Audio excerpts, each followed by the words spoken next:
नमस्कार, मी वैशाली। राज्यात एकीकडे उन्हाचा पारा वाढत असताना दुसरीकडे अवकाळी पावसाने आणि गारपिटीने हजेरी लावली आहे। आज सोलापूर जिल्ह्यातील करमाळा तालुक्याला गारपिटीचा मोठा तडाखा बसल्याची बातमी समोर येत आहे, ज्यामुळे आंबा उत्पादक शेतकऱ्यांवर मोठे संकट कोसळले आहे।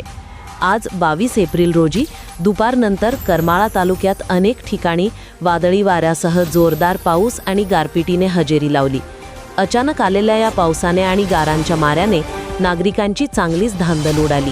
या जोरदार वाऱ्यामुळे अनेक ठिकाणी झाडांच्या फांद्या तुटून पडल्या, तर खबरदारीचा उपाय म्हणून काही काळ परिसरातील वीज पुरवठाही खंडित करण्यात आला होता। या गारपिटीचा सर्वात मोठा फटका तोंडाशी आलेला घास हिरावून घेणारा ठरला आहे।